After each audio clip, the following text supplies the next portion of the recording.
Macam-macam ya, di antaranya kebun raya. Lihat keindahan-keindahan itu kan senang kita. Bunga-bunga macam-macam indah. Tempat lain nggak ada. Tempat lain nggak ada. Planet-planet lain nggak ada. Dan seindah-indahnya itu semua. Dunia ini, maka Nabi katakan dunia ini mataan, dunia ini seperti hiasan dunia daripada makhluk planet-planet yang lain. Wa khairu mata'iyah, tapi sehebat-hebatnya dunia kayak itu atau seindah-indahnya dunia itu, ada yang lebih indah. Siapa? Ya isinya. Isinya siapa? Yang jadi bahan perhatian adalah wanita. Wanita yang jadi bahan perhatian. Jadi Nabi Adam di surga walaupun indahnya kayak begitu, tapi sendirian, bingung Nabi Adam. Indahnya kayak begitu, tapi Nabi Adam sendirian. Lingkungan gak nyaman, gak indah, gak ada keindahan. Padahal surga macam-macam isinya, tapi gak ada makhluk. Maksudnya makhluk itu gak ada, sejenis Nabi Adam itu gak ada. Gak ada teman, Bu. Coba ibu tinggal di Citayam sendirian begitu. Nah, ataupun seandainya tinggal di kampung, seluruh kampung itu lakinya gak ada, ibu aja perempuan semua. Ada gak, Bu? Itu ada di daerah mana itu, namanya kampung janda begitu. Katanya nggak ada laki-lakinya kan? Masya Allah, sebaik-baik wanita, sebaik-baik hiasan itu wanita yang solehah. Solehah.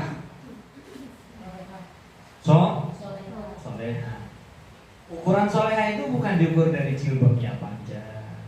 Ukuran solehah bukan diukur dari cadar. Ukuran solehah bukan diukur dari pakai gamis. Bukan itu ukurannya. Berapa banyak wanita pakai cadar akhirnya lepas cadar. Berapa banyak wanita pakai jilbab besar akhirnya jadi dilepas jilbabnya. Kalau banyak wanita pakai gamis baru jilbab dilepas. Karena bukan ukuran.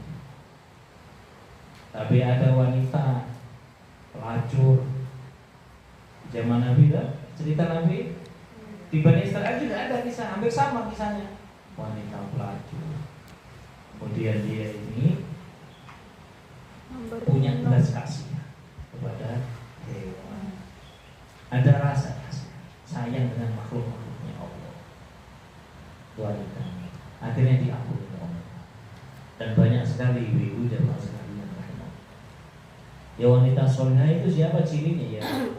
Kalau ngomong orangnya ya Ummul Mukminin. Kalau ngomong orang, seperti siapa harapannya wanita solehah? Ya seperti Ummul Mukminin, istrinya Nabi. Istri Nabi itu orang-orang top. Ya, orang-orang top itu. Akhlaknya wanita belajar. Seperti apa wanita solehah itu ibu-ibu? Lagi-lagi tidak ada jaminan tadi kerudung besar, bukan kerudung yang besar. Tidak ada jaminan tadi dengan cadar, tidak ada jaminan dengan baju. Bukan itu yang dimaksud wanita. Bukan tampilannya seperti wanita solehah, bukan. Itu kulitnya itu. Yang penting isinya, bukan kulitnya. Dalamnya ini yang penting. Di antara wanita yang solehah, an Nabi Hurairah radhiyallahu anhu, annahu qala Rasulullah sallallahu alaihi wasallam. Bu jamaah wanita solehah itu. Kalau wanita solehah diukur dari baju, tentu yang paling bajunya bagus, pernak-pernik, ya menang Bu, benar? Ya. Kalau diukur dari cadar, wah ya pokoknya yang tutup semua ahli surga semua, benar? Gitu? Ya. Kalau diukurnya dari situ, ukurnya tutup aja semua. Kalau diukur dari situ, dan itu ya gampang kalau nutup diri saja Bu. Ternyata bukan itu yang disediakan ukuran oleh baginda Nabi. Apa? Khairun nisa, sebaik-baik wanita, sebaik-baik istri. Siapa itu? Imra'atun in nazarta ilaiha sarratka. Tatkala suami Anda melihat Anda, suami jenengan yuk melihat jenengan, baru melihat kok sampai kok senang. Maaf, dilihat itu kok senang. Jenengan itu dilihat senang. suami loh ini, bukan suami orang. Balik-balik hati-hati. Kalau suami ngeliatnya seneng, suami orang itu seneng. Hah? Suami sendiri lihatnya seneng. Makanya banyak keluar Ustaz. Di luar cakep, indah, dandan, hias. Makanya ada toko kosmetik namanya dandan. Ya. Jadi kalau ibu itu harus pengen cantik, dandan. Dandan bahasa Jawa, Bu. Dandan bahasa Jawa, berhias. Berhias. Tapi ibu-ibu jamaah sekalian, perintah pertama ini Nabi katakan ukuran standar wanita yang baik itu siapa? Kalau dilihat suaminya senang. Yes. Bisa kerjakan itu. Bukan kerudungnya panjang-panjangan, bukan baju gamis besar-besaran. Nah, sekarang saya mau tanya sama ibu-ibu ini. Bukan kalau laki-lakinya mandang lebih baik pakai baju tuh nggak pakai baju ya? Suaminya tanya, suaminya lebih senang.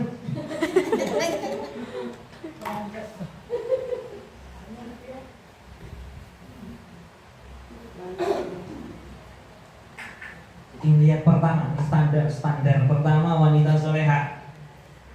Kok Nabi nggak menganjurkan kerudung yang besar, cadar kayak begitu? Tatkala kamu dilihat oleh suami kamu senang. Baru melihat toh itu senang. Coba sekarang. Ada? Suami saya kayak ngepen ke saya.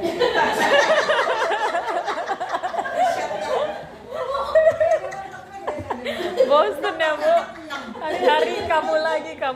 Coba itu juga standar itu. Makanya kenapa?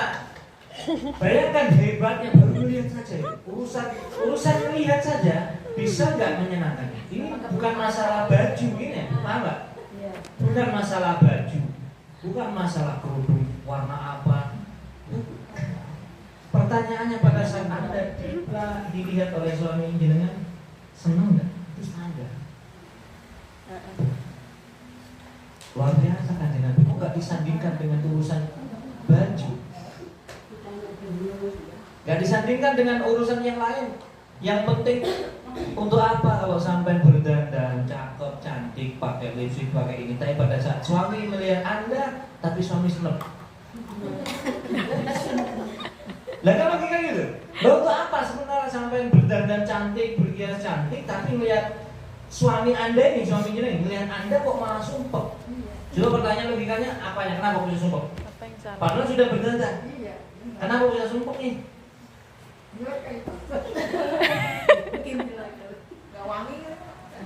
Jamaah sekalian, ini mau aku ngomong. Kayak lenong jadi. Kenapa kita laki-laki dan perempuan diperintah Allah suruh menjaga pandangan? Suruh jaga pandangan. Semakin kita memandang laki-laki lain, ibu-ibu, laki-laki juga sama. Semakin kita, padahal dilarang oleh Allah memandang. Semakin kita hari ini memandang yang lain, lawan jenis lain, oke?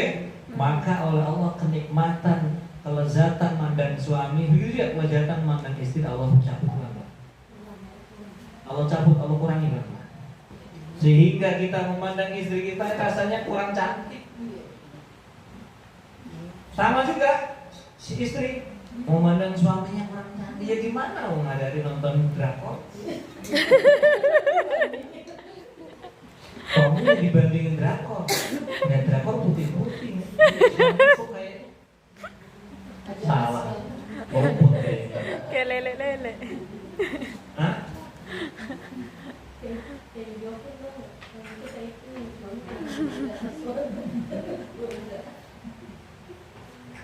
Pertama ibu-ibu, jenengan ini target. Pertama, perempuan tugasnya gimana caranya bisa menyenangkan.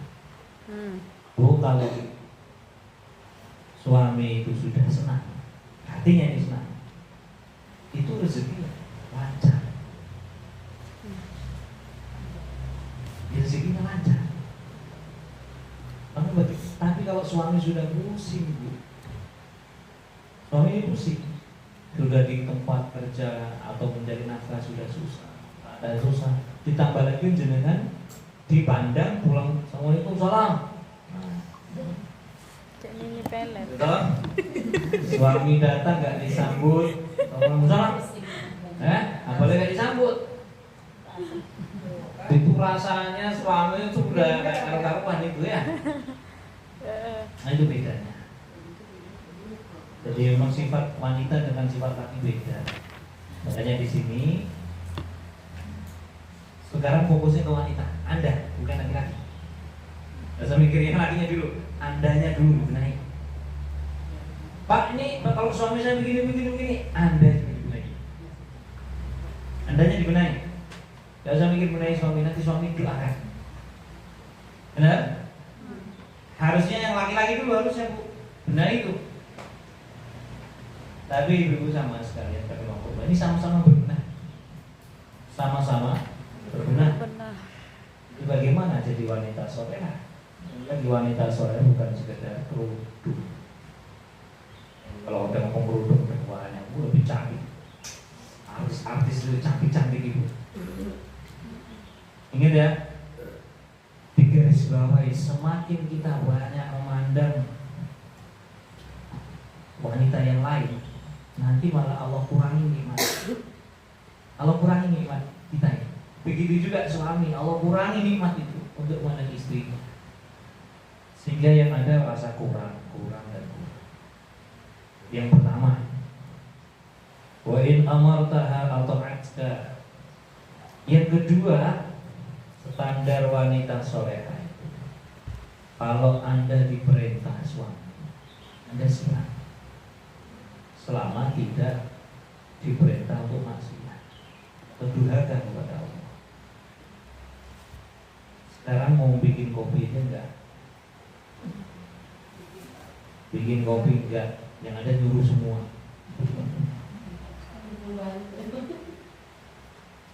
Kalau suaminya kayak standar kayak Rasulullah enak. Rasul itu enggak kepingin merepotin istrinya, karena kadang-kadang semuanya dibuat sendiri oleh Nabi. Maksudnya enggak kepingin ngerepotin itu hebat. Masalahnya suami kita ini standarnya beda, atas standar mana? Ya dah. Dulu berpikir seolah-olah kalau sudah ada istri, suami raja. Benar. Islam enggak ngajarin begitu. Dibalik, istri harus jadi kayak ratu. Istri harus jadi kayak ratu. Begitu juga seorang istri juga harus memuliakan suami seperti raja. Jadi sama-sama harusnya. Harusnya sama-sama. Nah, karena sekarang ini nggak sinkron. Nggak sinkron ini, si raja nggak sinkron. Maunya sampai harusnya suami kayak memuliakan si kayak ratu, tapi nggak sinkron, sama-sama nggak sinkron ini. Nah, sekarang sudah ibu-ibu saja sudah. Dimulai dari jenengan yang sadar, yang paham. Dimulai dari sama Bu, kita juga sama, saya juga sama begitu sama itu. Saya mencoba belajar. Ini umat berbeda Nabi. Saya melihat itu begitu. Melihat istri itu bukan melihat seperti ini umat baginda Nabi. Ini Allah berikan saya nikmat oleh Allah istri. Istri ini tanggung jawab nanti dunia akhirat ini. Gitu kan? Saya ini tidak akan bertanggung jawab dunia akhirat oleh istri saya ini. Maka harusnya saya ini ya doa akhirnya kita. Ya Allah, saya belum bisa membahagiakan istri saya, ya Allah. Yang masih susah, dia masih ngeluh. Maka saya mencoba memberikan membantu tugas dia. Gitu. Membantu. Istri saya yang merasa istri lebih capek, lebih lelah. Sekarang dia yang masak. Dari pagi dia lebih bangun, kadang-kadang awal langsung masak. Kita lagi enak zikir, dia masak. Rasanya nggak adil gitu ya. Dia masak menyiapkan untuk kita. Dan nanti kalau nggak dimakan bisa marah-marah itu Bu. Kalau udah masak capek kok nggak dimakan kan benar. Terbuang-buang. Nah seperti itu.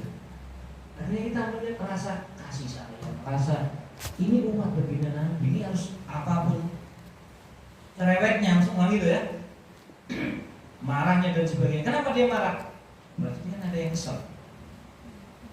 Orang tuh marah kan ada pemicunya kok. Kalau biar nggak marah kasih obat merah itu. Obat merah yang ada gambar Pak Soekarno. Yang kedua, diperintah taat. Ini kadang istri itu nggak paham ini begini. Perintah taat. Apapun perintahnya, dia nggak begitu. Suami pingin pergi, gitu kan? Pinginnya sama istri, ditemani istri males-malesan tuh mulai. Enggak semua siapa wanita itu diperintah taat, tidak semua siapa. Karena kadang berlawanan dengan hawa nafsu. Makanya saya kagum siapa? Ustazah Halimah. Ustazah Halimah ini selalu meniatkan apa namanya? Karena dia ini orang alim ya. Ini wanita alim ini. Setiap dia mengerjakan sesuatu kadang-kadang nggak cocok sama dirinya, nggak cocok sama nafsunya. Dia ingat ini mesti ingat hadis Nabi mestinya gitu. Ingat semua disandarkan dengan hadis Nabi. Saya belajar ya Allah, apapun keadaannya ini suami saya, kau berikan amanah. Maka tugas saya sebagai istri memuliakan suami, taat sama perintahnya, selama perintahnya tidak termaksiat kepada engkau. Begitu. Walaupun lelah, capek dan seterusnya. Tapi kalau kita kan enggak. Capek aku ya. Habis ini ngurusin ini. Malah ngomel malah. Ceramah gitu. Yang ada begitu. Ini realita benar ya. Nyata, semua begitu. Jadi bukan hanya orang biasa ngomong, ini ustazah pun punya begitu. Orang alim begitu. Gak Ustazah Halimah ini katanya suaminya bukan orang alim. Ustazah Halimah terus ya, suaminya bukan orang alim, Habib tapi bukan orang alim. 16 tahun ya belum punya anak. Hah? 20 tahun ya. Mungkin ceramahnya yang lain. Belum punya anak. Sabar. Permasalahan di rumah tangga itu yang namanya pasti ada saja. Coba dia melawan egonya sendiri. Dia memang ngerti dia orang alim, tapi pada saat mempraktekkan ilmu, di situ butuh kesabaran ini. Harus memposisikan diri. Kadang-kadang saya ini pribadi, saya ini suami, berhak sebenarnya nyuruh, berhak sebenarnya menyuruh. Kalau istri paham pasti dia akan taat, harusnya begitu. Tapi karena istri nggak paham, bahasanya terus capek ini, saya juga capek, mau rame jadinya gitu kan, sudah. Ini lain cerita, ini sudah begini. Tapi kalau dia memahami ini, secapek-capeknya dia, karena dia niatnya untuk apa? Ingin menyenangkan Allah dan Rasulnya, begitu. Ini kan berat, ini berat, terus terang berat, semuanya berat. Yang memandang tadi itu juga mudah, benar? Tapi kalau jenengan niatnya ingin menyenangkan Allah dan Rasulnya melalui menyenangkan suami, jadi Ustazah Halimah ini sendiri kenapa selalu Allah Rasul, Allah Rasul. Disandarkannya itu Allah dan Rasul gitu. Sekarang kan nggak begitu. Melihat dohirnya suami, benar? Sama kita juga suami melihat dohirnya istri, dan kadang-kadang kita kesel. Begitu juga dan suami kesel, istri kesel sama suami, nggak tahu waktu dan seterusnya. Momennya yang nggak pas akhirnya jadi rame. Salah ngomong, salah ucap jadi rame. Dimintain tolong, suruh ngambil sendiri dan gitu ya. Tapi kalau tadi Ustazah Halimah tadi, ya saya dengarkan ceramah-ceramahnya juga. Ini orang ajib. Ini saya ajib. Ini wanita ini langka. Jadi dia kok selalu menyandarkan dirinya dengan ingin menyenangkan Allah dan Rasulnya. Ini kan hadis Nabi, Bu. Ini hadis keluar dari mulutnya Nabi. Tidak mengucap Nabi itu kecuali wa ma yantiqu 'anil hawa in huwa illa wahyu. Tidak mengucap Nabi itu kecuali tidak mengucap, tidak bergerak, tidak melakukan sesuatu kecuali itu semua datang dari Allah. Berarti itu petunjuk ilahi, petunjuk Allah. Nah kalau itu diikuti karena niatnya ingin mengamalkan menyenangkan Allah dan Rasulnya, ini kan ada pahala. Tadi senyum tadi kepada suami bukan karena istri dikasih duit baru senyum, bukan karena senyum terus ini tanggal 1 gajian suami berarti senyum. Seminggu saja senyumnya, minggu berikutnya, minggu kedua, ketiga, keempat kecut semua. Kenapa? Udah habis gitu. Ya benar ya. Coba jenengan sekarang belajar gitu niatnya. Senyum ini karena Allah dan Rasulnya karena memang ada perintah. Di perintah suami niatnya ingin menyenangkan Allah dan Rasulnya karena ini memang diperintah kanjeng Nabi. Semuanya kalau disandarkan ke Rasul dan Allah, semuanya akan nikmat. Akhirnya jenengan kita semua ini tutup mata dengan keadaan istri, tutup mata dengan keadaan suami, leader. Tutup mata dengan keadaan istri, tutup mata dengan keadaan suami. Apapun keadaannya saya nggak peduli, begitu akhirnya kesannya. Kenapa? Karena yang saya hadapi ini memang ujian. Sehingga benar ada doa. Doa ya Allah, jangan jadikan suami saya ini ujian untuk saya. Begitu juga suami doa ya Allah, jangan jadikan istri saya ini ujian untuk saya. Kadang-kadang istri jadi ujian untuk suami jadi ujian untuk istri. Itu dari yang bisa dipungkiri namanya rumah tangga begitu. Bisa dipahami ya? Namanya rumah tangga begitu. Itu baru satu istri, kalau 2 istri, 3 istri, bagaimana sikapnya? Bisa adil nggak begitu? Oh itu. Di zaman sekarang rahimahullah, standar orang soleh, wanita soleh yang nomor 2 dia harus taat kepada suami, selagi suaminya taat kepada Allah, nggak memerintahkan yang lain. Yang ketiga, wa in ghibta'na hafizaka fi malika wa nafsika. Tatkala suaminya nggak ada di rumah, dia pergi kemana, dia kerja dan sebagainya, maka si wanita ini harus pinter-pinter jaga dirinya, harus pinter-pinter jaga hartanya. Tidak sembarangan mengeluarkan harta dan tidak sembarangan dirinya semau-maunya. Ini banyak terjadi begini. Suami lampu mana, istri kemana. Belakangan banyak kejadian di TV ya, semacam lah. Orang suami bunuh istri, waduh, istri bunuh suami, macam-macam. Sekarang ini dengan adanya HP ini, orang bisa gak? Insya Allah, fitnah itu, subhanallah, fitnah. Orang harusnya istirahat, gak istirahat tuh buka status gitu. Kalau saya istirahat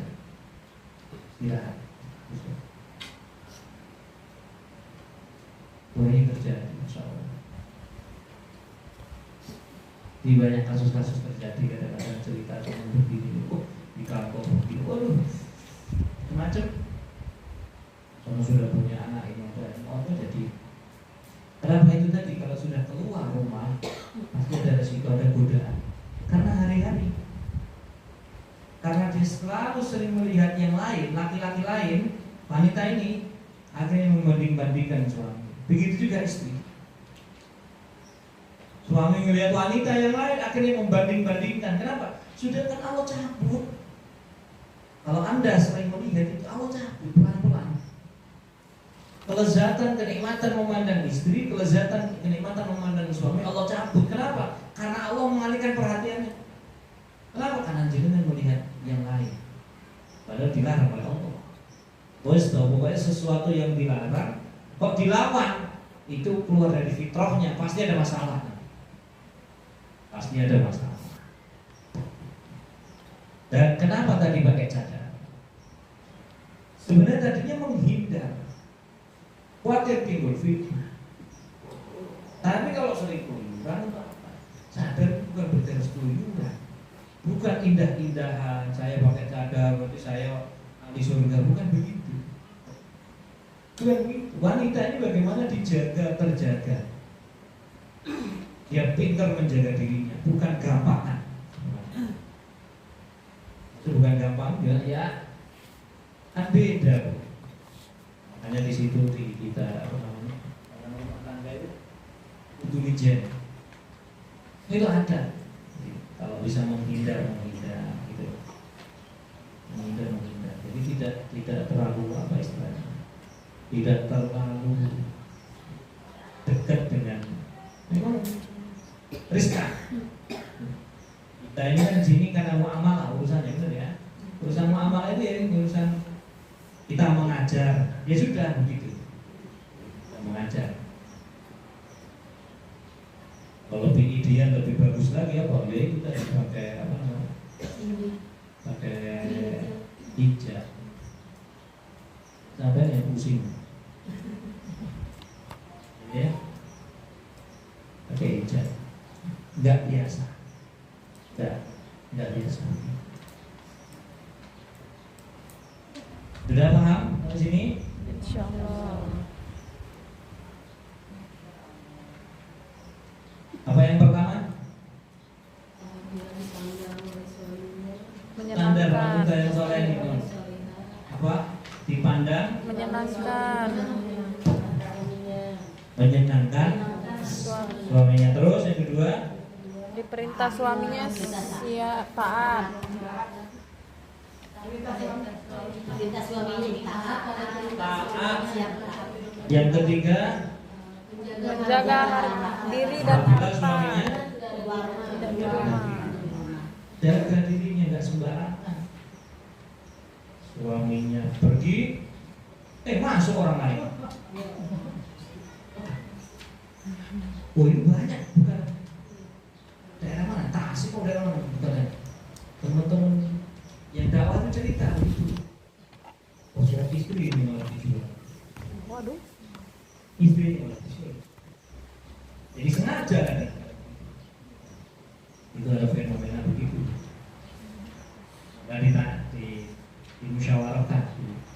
Kalau sanggup dakwah di sana monggo. Kalau nggak sanggup jangan coba-coba begitu. Maksud jangan coba malah katut loh. Monggo pinara, jadi pinara masuk gitu. Beda bab sekarang, beda bab. Sekarang pakai Asyatul Mustafa. Bismillahirrahmanirrahim. Ya Ali, ini ada nasihat perkara seputar halal haram. Sepertinya pernah saya buka ini, tapi lama yang buka lagi tadi saya ulang. Asyatul Mustafa ini penting di kantor saya sering ngaji.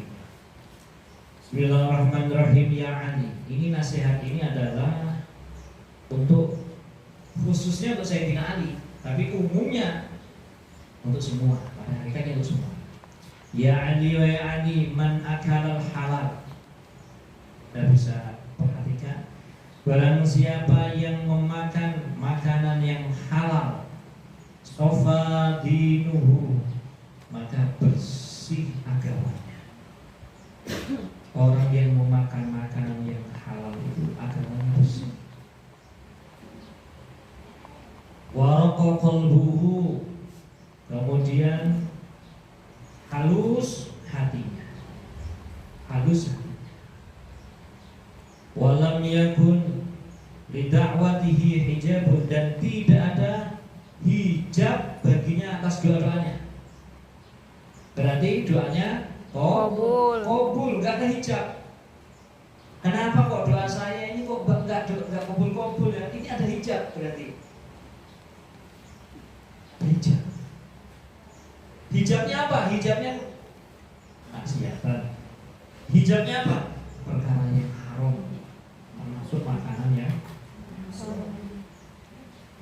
hijab. Hujan bu? suruh bawa payung.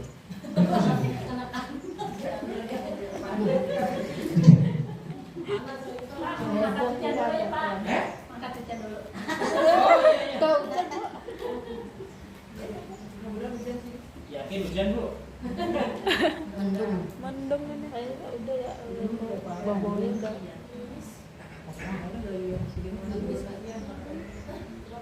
Gimana gerimis? Jalan.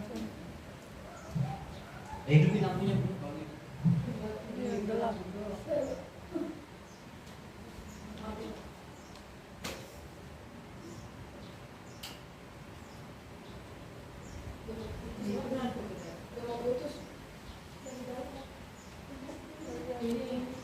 Jadi barang siapa yang memakan makanan halal, maka agamanya bersih, hatinya itu lembut. Terus dia kalau doa tidak ada hijab. Bu, hatinya lembut, mohon maaf, hatinya lembut. Hati lembut itu orang, bukan orang yang lemah lembut ngomong, bukan begitu ya. Yang dimaksud hati lembut bukan begitu. Tapi hati lembut itu orang yang siap menerima kebenaran. Hati lembut itu bukan orang yang banyak menangis, bukan. Tapi hati lembut itu orang yang risau. Hati lembut itu orang yang gampang menerima kebenaran, siap menerima kebenaran.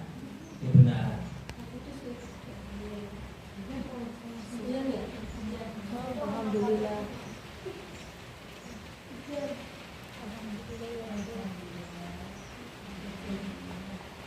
Beberapa hari gak hujan ya? Bulan. Hampir 3 minggu. 3 minggu. 2 minggu. Sebulan lama kali. Iya. 2 minggu yang lalu. Yang nomor 2 sekarang. Tadi katakan hujan juga gitu. Ya Ali wa aliman akala syubuhati. Ali, barang siapa yang memakan makanan syubhat. Makanan syubhat itu antara halal dan haram gak jelas. Ini halal atau ini haram, campur, itu syubhat. Ya, makanan syubhat itu campur. Ishtabaha alaihi dinuhu, maka agamanya juga seperti itu keadaannya. Wa adlama qalbuhu, dan gelap hatinya. Gelap hatinya, gimana kalau gelap? Orang itu kalau sudah gelap hati itu nabrak-nabrak itu. Gelap hati itu senang, nggak ada petunjuk masalahnya, nggak ada lampu. Orang kalau makanannya banyak makanan subhat itu gelap hatinya. Ya subhat itu campur, bukan jelas. Halal haram itu gak jelas. Ini halal atau haram, pokoknya dimakan ya kayak gitu. Itu paling banyak itu. Paling banyak. Subhat itu paling banyak. Makan, tapi hasil mencuri. Halal, ini ayam halal nih, tapi hasil mencuri. Gitu, jadi campur aduk akhirnya. Ayamnya sih halal tapi. Wa man akala haram, dan barang siapa memakan makanan yang haram, mata qalbuhu, maka mati hatinya. Siapa yang memakan makanan yang haram, maka mati hatinya. Kalau tadi makan makanan subhat, hatinya gelap.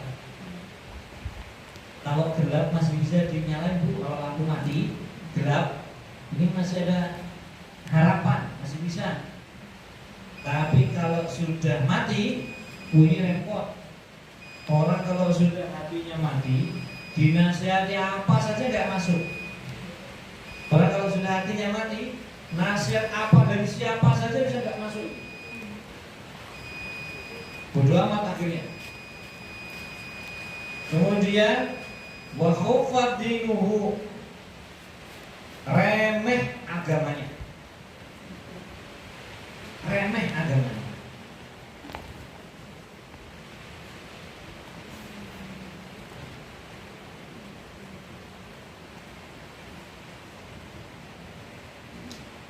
Wa wa dha'ufa yaqinuhu, kemudian lemah keyakinannya kepada Allah.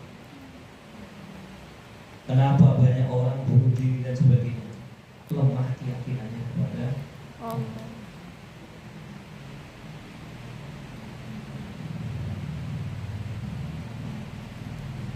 wa hajaballahu da'watuhu, kemudian doa-doanya dihijab oleh Allah. Dihijab itu doanya enggak kabul. Allah menghijab, hijab, ditutup, nggak kabul. Kenapa? Ternyata makanan haram itu menutup hijab-hijab, nggak bening lagi hati. Jangan evaluasi ya, kita sama-sama evaluasi. Biasanya kalau kita tahu males saja. Hawanya ibadah itu kok males-malesan, khawatir. Ini jangan-jangan ini ada sesuatu yang haram masuk dalam itu. Kok hawanya kok males-malesan? Dicek, maka harus dijaga makanan. Dimulai dari makanan tuh. Jadi bagaimana kita bisa mantap keyakinannya kalau dari makanan saja? Jaga makanan. Kalau bahasa anak pondok tirakat atau riyadhah biasanya mereka ini jaga makan, bahkan sedikit. Ini bukan diet, intinya menjaga dari perkara-perkara yang haram. Kadang-kadang ada yang makan itu nggak mau pakai micin itu penyedap rasa itu. Kenapa? Kita nggak pernah tahu. Ini halal, tulisannya halal. Dulu di mall ada restoran apa namanya? Dulu pada saat disidak sama MUI, itu minyaknya campur dengan minyak babi gitu. Solaria. Pernah ya? Sempat dulu ada di berita. Solaria ini pada saat disidak dia mengandung minyak babi. Makanannya banyak loh. Wah, ada macam-macam, nasi goreng, menunya banyak. Tapi minyaknya itu pakai minyak. Itu hasil sedap. Kemudian dibenahi, berbenah. Nah sekarang ini menyatakan halal. Pertanyaannya Ibu, ini proses ngurus halal, Saya buka restoran tadi kayak Solaria, restoran.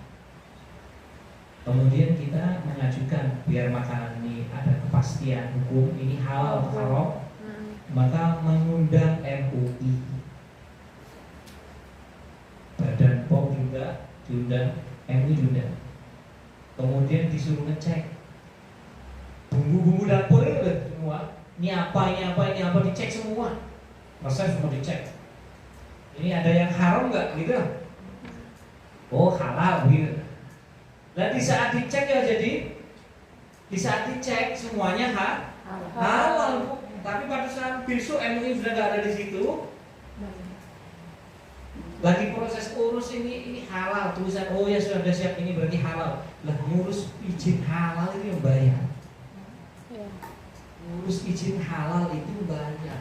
Pernah saudara saya di kantor baca majalah halal haram, benar haram.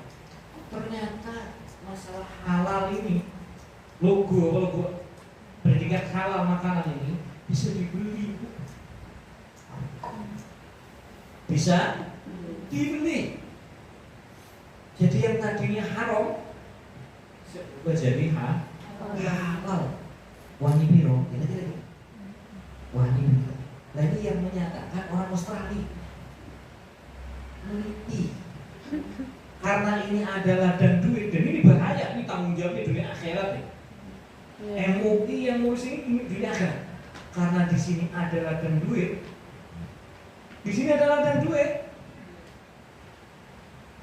tanggung jawab dunia akhirat. Ulama-ulama yang memutuskan halal atau haram itu Maka sekarang halal diambil alih oleh Kementerian Agama yang logonya kayak wayang, tau? Kayak logo pewayangan tulisan halal. Iya. Dan dulu di demo tau? Di demo sama orang-orang sudah benar tulisan halal kayak itu bagus, ini bikin lagi tulisan yang model pewayangan, kesannya Islam halal Nusantara, kesannya gitu loh, dibuat kesan-kesan begitu, akhirnya rame. Gini rame. Nah, jamaah sekalian rahimakumullah, orang tadi yang makanannya haram tadi, kan kita jaga tadi makanan di restoran dan sebagainya itu kita nggak pernah tahu itu, termasuk ayam. Ayam-ayam kita yang beli di warung-warung tempat potong yang lebih hati-hati kata orang yang biasa. Kalau mau hati-hati makan ayam, beli itu lihat pas dipotong. Iya.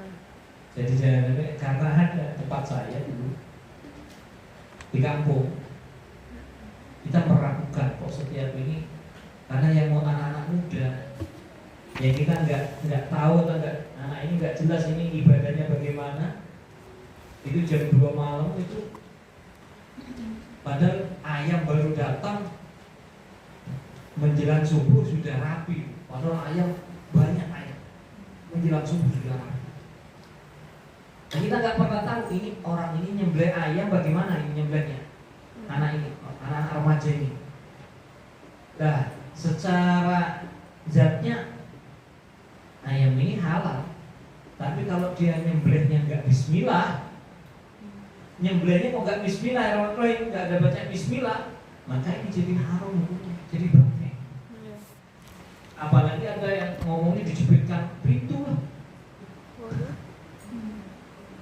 atau dia main cepat jadi ayam itu digantung begitu saja, terus main disilat, waduh, kita nggak pernah tahu prosesnya. Kalau mau aman ya tadi, ya bukan makan ayam tapi ikan. Kalau ikan nggak ada, maunya halal kan. Ya, ini memberikan masalah makanan. Kalau ragu-ragu ya nggak usah pakai biji. Dulu teman-teman dakwah itu yang etikap tapi dulu, nggak sekarang. Kenapa dulu masak sendiri? Awal-awal saya masuk Jakarta dulu ikut-ikut mereka, kita masak sendiri. Pilau itu nggak beli, masak. Tempe masak sendiri aja, goreng. Nggak pakai micin, nggak boleh pakai, nggak dibolehkan pakai micin, badannya nggak boleh. Nah, cuma karena masak itu mesti repot, bawa kompor, bawa ini, jadi ribet bu. Akhirnya di masjid itu jadi kesan kotor. Akhirnya jadi sorotan masyarakat. Akhirnya jamaah itu jamaah disebutlah jamaah kompor, diusir kesana kemari. Akhirnya sekarang itu udah nggak usah pakai nggak usah masak. Nah, harusnya gimana ya sudah masak, yang uang khidmat terserah. Beli kualitas berbeda. Dulu orang-orang dakwah itu nggak pakai HP, sekarang megang HP semua, itu justru rusak sebenarnya. Suasana nggak kayak dulu. Dulu kalau orang dakwah itu nggak ketemu istri, kalau mau ngomong sama istri 40 hari ketemu istri, harus surat menyurat, surat kayak surat kan. Kirimkan temannya sudah, tolong sampaikan. Sekarang bawa HP ya sudah, lain cerita sudah, kayak orang rekreasi ya, mas nggak bener gitu. Wallahu a'lam bishawab. Ya, mudah-mudahan ilmu kita dalam cerita hari ini Allah berikan kefahaman. Al-Fatihah. Bismillahirrahmanirrahim.